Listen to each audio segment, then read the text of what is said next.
नमस्कार साथियों, कैसे हैं आप सभी लोग? बहुत बहुत स्वागत है आप सभी का एकेडमिक वार्ता पर। हम लोगों ने जहां से पिछली क्लास को छोड़ा था वहीं से कंटिन्यू करेंगे। पिछली क्लास में हम लोगों ने मुगल साम्राज्य के अंतर्गत सूर्यवंश को पढ़ लिया था, जो 1540 से 1555 तक चलता है। सूर्यवंश में हम लोगों ने शेरशाह सूरी को पढ़ा था। उनकी बेसिक जानकारी हम लोगों ने पढ़ी थी। कई बार क्वेश्चन पूछा जाता है कि शेरशाह सूरी का मूल नाम क्या था। बाकी इनकी शिक्षा दीक्षा, इनका जन्म, इनके माता पिता और बहुत सारी चीज जो बेसिक इंफॉर्मेशन होती है जिससे क्वेश्चन बनते हैं, उन विषयों में हम लोगों ने डिस्कस किया था। आज हम लोग पढ़ने वाले हैं शेरशाह सूरी के जो प्रशासनिक सुधार है, जिससे उसका केंद्रीय प्रशासन कैसा था, सैन्य व्यवस्था कैसी थी, राज्य व्यवस्था कैसी थी, उसके आर्थिक सुधार उसने कैसे किया, भू राजस्व व्यवस्था, मुद्रा व्यवस्था, न्यायिक सुधार आदि विषयों पर हम लोग डिस्कस करेंगे। कभी इंटरव्यू वगैरह में या फिर आपका मेंस में ऑप्शनल में पूछा जाता है शेरशाह अकबर का पथ प्रदर्शक के रूप में था। अगर हम लोग देखें तो शेरशाह की जो नीतियां एवं उसका जो दृष्टिकोण थे या उसके कार्यों का जो विकसित रूप देखने को मिलता है, वही अकबर के यहाँ देखने दिखाई पड़ता है। इसी का आधार बनाकर अकबर ने कार्य किया था। शेरशाह सूरी की सैन्य व्यवस्था के बारे में बात करें तो जो अलाउद्दीन के समय में ये दाग और हुलिया लेने का जो प्रचलन था, वो शेरशाह सूरी ने भी प्रारंभ रखा। ये सैनिकों की भर्ती में प्रशिक्षण का खूब ध्यान रखा जाता था इसके समय में। और एक इसने नियम लागू किया था, उत्तरदायित्व का नियम। उत्तरदायित्व का नियम। अच्छा, ये क्या था उत्तरदायित्व का नियम? उत्तरदायित्व का नियम ये था कि जैसे उसके राज्य में किसी भी क्षेत्र विशेष में कहीं भी अगर चोरी होती थी या कोई भी अपराध होता था, तो उस अपराध को पकड़ने या चोरी में हुई लूट हुई, उस क्षेत्र का क्षेत्राधिकारी जो होता था उसका उत्तरदायित्व होता था। जो क्षेत्राधिकारी होता था उसका उत्तरदायित्व माना जाता था। और अगर वो नहीं पकड़ पाता था तो उसके व्यक्तिगत कोष से उसकी भरपाई की जाती थी, मतलब उसके वेतन से उतना पैसा काट लिया जाता। इसीलिए अब्बास खां सरवानी ने एक बात कही थी, कथन था अब्बास का है, अब्बास खां का एक कथन है कि शेरशाह के समय में कोई भी कमजोर बूढ़ी औरत सर पर गहनों से भरी टोकरी लेकर राज्य से एक से दूसरी तरफ चली जाए तो उससे कोई भय नहीं था। इस कथन को कई बार कई एग्जाम में पूछा जाता है, तो लिख लीजिए इसको। शेरशाह के समय कोई भी कमजोर बूढ़ी औरत सर पर गहनों से भरी टोकरी, सर पर गहनों से भरी टोकरी लेकर राज्य में, लेकर राज्य में एक से दूसरी तरफ, एक से दूसरी तरफ चली जाए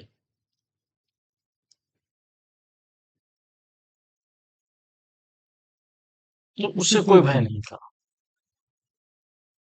तो उससे कोई भय नहीं था। ये क्या है? ये यूजीसी वगैरह में इसी लाइन को दे देगा और पूछ देगा कि शासक के समय में ऐसा शेर खां या अब्बास खां शेरवानी ने इस कथन को कहा है। तो इसका मतलब ये होता था, जैसे मान लीजिए किसी एक ये क्षेत्र है, इस क्षेत्र से ये जो रास्ता है यहाँ तक का, अब ये दूसरे व्यक्ति का क्षेत्र है, तो यहाँ से यहाँ तक व्यापारियों को बाकायदा जो सुरक्षाकर्मी होते थे वो छोड़ने जाते थे और अपने इलाके में, ताकि उनके साथ कोई इस तरीके की घटना न घटित हो, जिसके कारण, और यदि कोई घटना घटित होती थी तो जो यहाँ का क्षेत्राधिकारी होता था, उसका उत्तरदायित्व का नियम यही कहता है कि उसको अपने वेतन से भरपाई करनी पड़ती थी। ये कथन पूछा जाता है कई बार, महत्वपूर्ण है, इंपॉर्टेंट है। नेक्स्ट पॉइंट है सड़कों व सरायों का निर्माण। तो इसका मतलब ये है, शेरशाह सूरी के समय में हर 4 मील पर सरायों का निर्माण करवाया था। मतलब 1 मील में लगभग 1.5 किलोमीटर होता है। उसने डाक चौकियां जैसी बनवाई थी, मतलब रेस्ट हाउस की तरह तरीके से होता था, और उसी में व्यक्तियों को रहने की व्यवस्था होती थी और भोजनालयों की व्यवस्था थी। जैसे हिंदू और मुसलमानों को अलग अलग भोजन की व्यवस्था की जाती थी। इतना ही नहीं, जो व्यापारियों के घोड़े होते थे, पशु होते थे, उनके लिए हरा चारा, पीने के लिए पानी, और ये सारी व्यवस्था होती थी। समझने के लिए इस तरीके से समझ सकते हैं। बंगाल से मालवा तक का हिस्सा था, उसने एक सड़क बनवाई थी और उसका नाम सड़क ए आजम कहा गया है। इसका अर्थ है फारसी में मुख्य सड़क। और इसे ही बाद में आगे चलकर लॉर्ड ऑकलैंड ने 1839-42 में इसे जीटी रोड का नाम दिया था। तो इस तरीके से इसको लिखना चाहते हैं तो लिख लीजिए पॉइंट को। ये अटक है, अटक मतलब यहाँ पर पंजाब, और यहाँ से ये अटक से सोनार गांव तक, सोनार गांव है ना, मतलब ये सोनार गांव है बंगाल।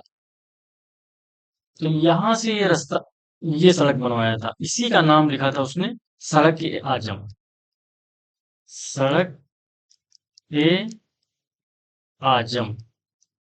इसका मतलब क्या होता है?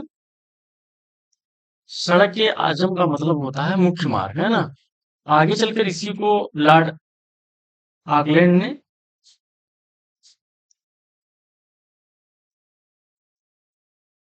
आगे चलकर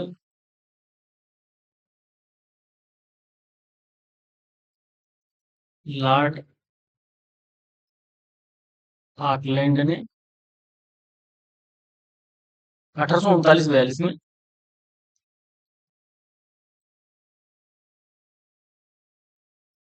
इसी सड़क का नाम जीटी रोड रखा था, जीटी रोड।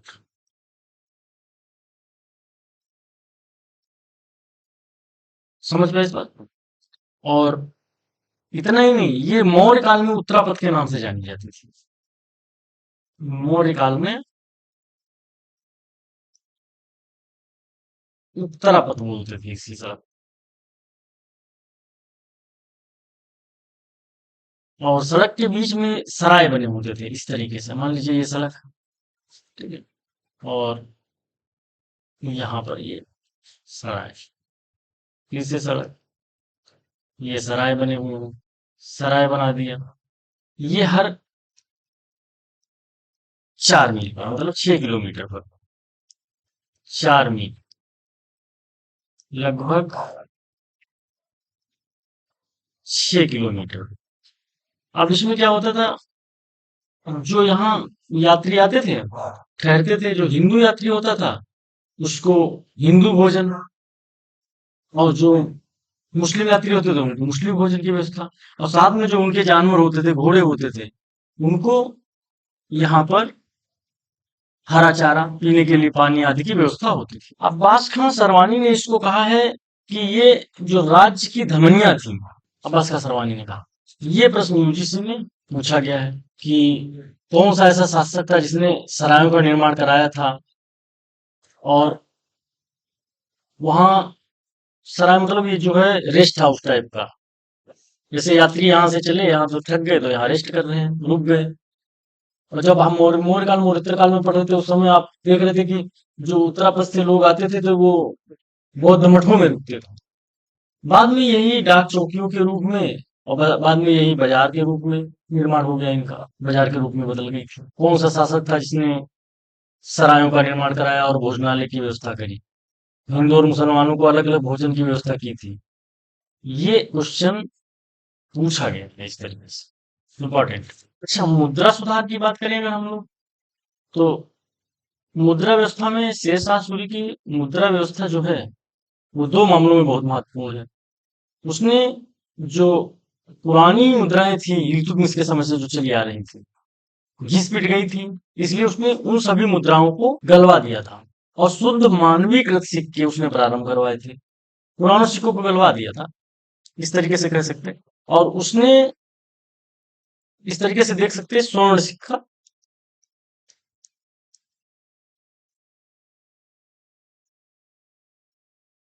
इसको बोलते थे असरफ। ये लगभग 164 ग्रेन का था। और इसी तरीके से दूसरा देखने को मिलता है रजत सिक्का जो है, ये चांदी का सिक्का है ना। तो ये जो होता था इसको बोलते थे रुपया। आज भी जो अपने यहाँ रुपया चल रहा है ये शेरशाह सूरी के द्वारा बनवाया गया। ये लगभग 180 ग्रेन का था, 180 ग्रेन का। और एक था तांबे का, ताम है ना, ये तांबे का जो होता था इसको बोलते थे दाम।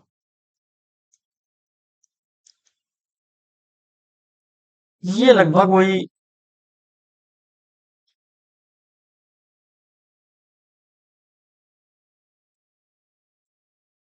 380 ग्रेन ग्रेन का।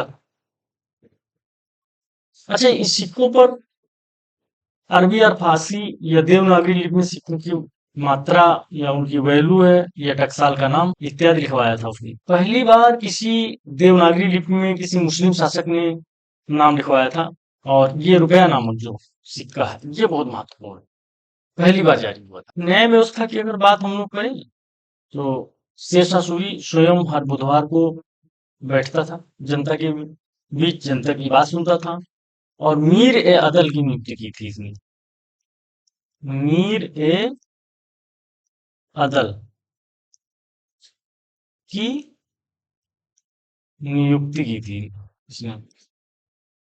अगर हम लोग व्यापार और वाणिज्य के बारे में बात करें तो इसने, शेरशाह सूरी ने सबसे अच्छा एक काम किया था, इसने जो कर था करों को घटा दिया था।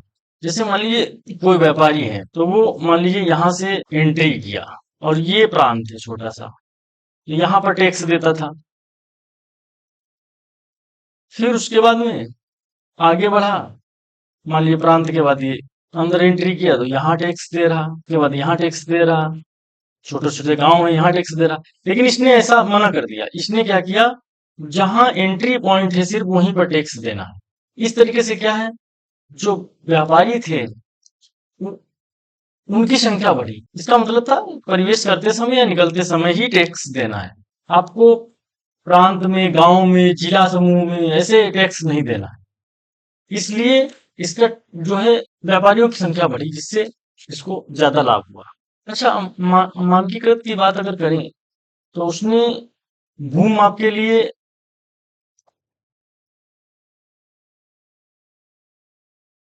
गज सिकंदरी इकाई का प्रयोग किया, गज ए सिकंदरी इकाई का प्रयोग किया। और इसने जो भूमि का आधार था उसको बीघा माना, बीघा भूमि का आधार माना। उसके साथ साथ इसने भू राजस्व की जब मतलब एक पद्धति थी उसको जब्ती पद्धति प्रारंभ करी। इसका जो सहयोगी था वो टोडरमल था। टोडरमल नामक एक व्यक्ति थे, अधिकारी था, उनका सहयोग में भू राजस्व के अंतर्गत अगर हम लोग देखें तो पट्टा एक शब्द मिलता है, और कबूलियत।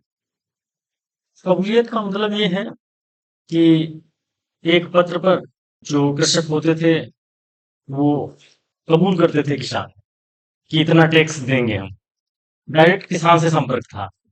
और पट्टा मतलब जमीन दी जाती थी उनको। चलो, जब शेरशाह सूरी को पढ़ रहे थे तो उसमें सबसे महत्वपूर्ण दिन 1540 में गद्दी पर बैठा, उस समय लगभग ये 68 वर्ष का था। और इसने दिल्ली आगरा पर कब्जा किया। बंगाल है, मालवा है, रायसीन है, मारवाड़ है और कलिंजर पर अभियान किया।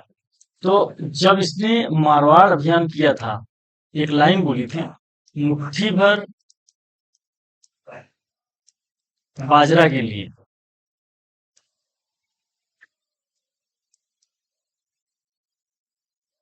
मैं दिल्ली का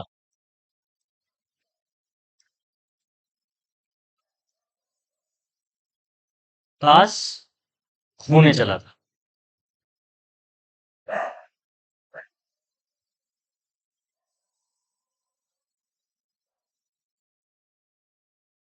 आप जानिए ना, 1545 में कलिंजर पर जब शेरशाह ने अटैक किया, मतलब दुश्मन का जो किला था उसको घेरा, और वहां एक हुक्का विधि से गोला फेंका जा रहा था।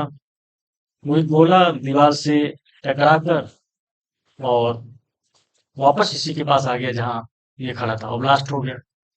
शेरशाह सूरी पूरी तरह से घायल हो गया था, और उसने फिर भी सैनिकों को कहा कि आप, मेरी अंतिम इच्छा है कि किला को जीत लो। और ऐसा ही हुआ, सैनिकों ने उस किला को, उस अभियान को, उस किले को जीत लिया।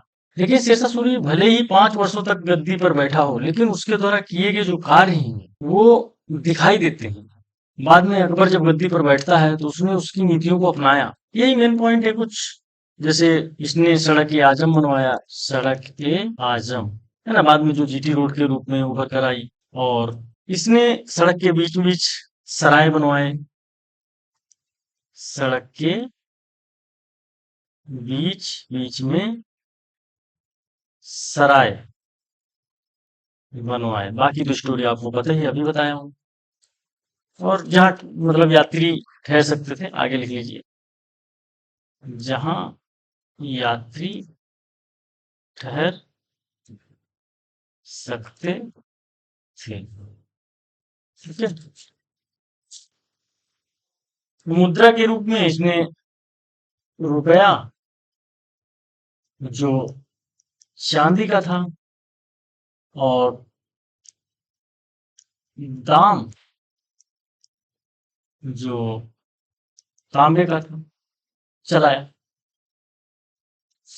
और इसका जो मकबरा है वो सासाराम है ना, सासाराम बिहार में है।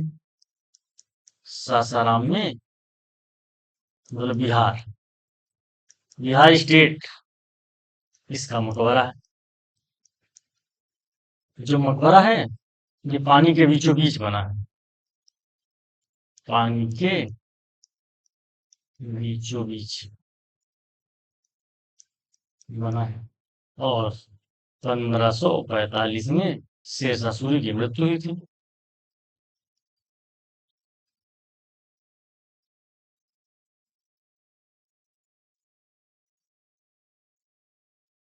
शेरशाह सूरी की मृत्यु के बाद इस्लाम शाह गद्दी पर बैठा।